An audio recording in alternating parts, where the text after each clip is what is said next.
है। और अब बात करेंगे गैस चैम्बर बनी हुई दिल्ली की।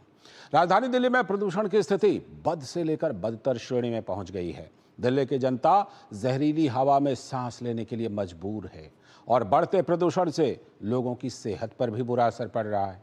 तो केंद्रीय प्रदूषण नियंत्रण बोर्ड के अनुसार दिल्ली का AQI कई क्षेत्रों में बहुत खराब श्रेणी में बना हुआ है। दिल्ली में सांसों पर लगा लॉकडाउन, जहरीली हवाओं में सांस ले रहे हैं दिल्ली वाले। दिल्ली के कई इलाकों में AQI 400 के पार। धूम्रपान न करने वाला शख्स भी हवा के जरिए पी रहा है 40 सिगरेट। दिल्ली में सुबह शाम ही नहीं, दिन में भी धुंध की चादर। राजधानी दिल्ली में प्रदूषण की स्थिति बद से बदतर श्रेणी में पहुंच गई है। दिल्ली की जनता जहरीली हवा में सांस लेने पर मजबूर है और बढ़ते प्रदूषण से लोगों की सेहत पर भी बुरा असर पड़ रहा है। केंद्रीय प्रदूषण नियंत्रण बोर्ड CPCB के अनुसार दिल्ली का AQI कई क्षेत्रों में बहुत खराब श्रेणी में बना हुआ है। राजधानी दिल्ली में सुबह से ही कोहरे की घनी चादर छाई हुई है। ग्रेव 4 लागू होने के बाद भी प्रदूषण की स्थिति में कोई सुधार देखने को नहीं मिल रहा है। शुक्रवार की सुबह कई इलाकों में वायु गुणवत्ता सूचकांक AQI का स्तर 400 के पार दर्ज किया गया है। जहांगीरपुरी का AQI सर्वाधिक 424 दर्ज हुआ। वजीरपुर इलाके का AQI 412, बवाना का 409, आनंद विहार और नेहरू नगर में 408, मुंडका और शादीपुर में 401 दर्ज हुआ। वहीं दिल्ली के अन्य इलाकों में AQI 398 से 364 के बीच दर्ज किया गया। एक तरफ जहां बदलते मौसम में ठंड बढ़ रही है, वहीं प्रदूषण के चलते लोगों को कई स्वास्थ्य संबंधी परेशानियों का भी सामना करना पड़ रहा है। इतना मोटा है, फिर भी बहुत पोल्यूशन है। ये पोल्यूशन तो इतना हो रहा है कि आगे जलती है। पोल्यूशन के कारण क्या हो रहा है कि हमको सांस लेने में दिक्कत हो रही है सबसे पहले तो, और आंखों में बहुत जलन हो रही है। हमें अपने स्वास्थ्य की इतनी चिंता है कि हमारा मन करता है मॉर्निंग वॉक जाने के लिए, और एक मन करता है कि बाहर जाएंगे तो अपना स्वास्थ्य ठीक करेंगे या अपने आप को और ज़्यादा दूषित करेंगे। दिल्ली सरकार कर क्या रही है मुझे समझ नहीं आ रहा बिल्कुल भी। और ऐसा तो मैंने पहली बार देखा है मतलब अपनी लाइफ में कि पिछले 7-8 साल से प्रदूषण हो रहा है। उससे पहले भी तो दिल्ली थी।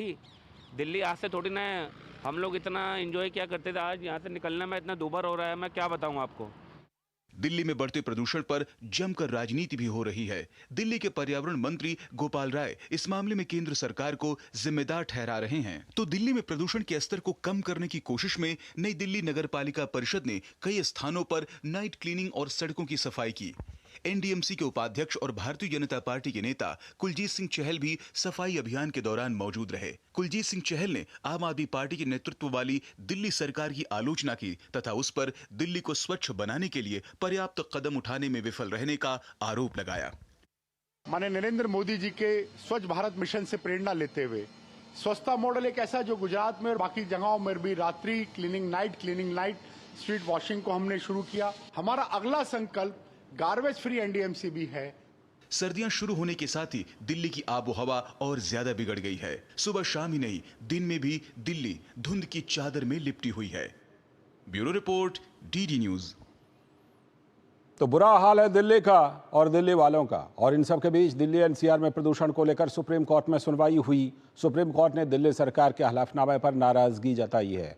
सुप्रीम कोर्ट ने दिल्ली सरकार को जमकर फटकार लगाई है। सुप्रीम कोर्ट ने कहा कि हम ग्रेव 4 के अमल को लेकर दिल्ली सरकार के हलफनामे से संतुष्ट नहीं हैं। सुप्रीम कोर्ट ने कहा कि दिल्ली में ट्रकों की एंट्री रोकने के लिए सरकार ने जो कदम उठाए हैं उनसे कोई संतुष्ट नहीं है। सुप्रीम कोर्ट ने सवाल उठाया कि दिल्ली में तकरीबन 100 ऐसे एंट्री पॉइंट हैं जहां पर कोई चेक पोस्ट नहीं है। साथ ही कोर्ट ने कहा कि दिल्ली सरकार ने साफ तौर पर अपने हलफनामे में इस बात का जिक्र नहीं किया है कि कितने एंट्री पॉइंट्स पर ऑफिसर तैनात हैं। एमिकस क्यूरी के मुताबिक दिल्ली में ऐसे एंट्री पॉइंट्स 113 हैं, लेकिन दिल्ली सरकार की ओर से कहा गया है कि मुख्यतः 13 जगहों पर निगरानी रखी जा रही है। तो कोर्ट ने दिल्ली सरकार और दिल्ली पुलिस से कहा है कि वो सुनिश्चित करें कि सभी 113 एंट्री पॉइंट्स पर चेक पोस्ट तैनात किया जाए। सुप्रीम कोर्ट ने कहा कि 13 बार के मेंबर वकीलों ने अपनी इच्छा से कोर्ट कमिश्नर बनने के लिए मंजूरी दी है। ये 13 वकील दिल्ली के अलग अलग एंट्री पॉइंट्स पर जाकर निरीक्षण करेंगे। वो इस बात का निरीक्षण करेंगे कि क्या एंट्री पॉइंट्स पर भारी वाहनों और ट्रकों की पाबंदी के आदेश पर अमल हो रहा है या नहीं।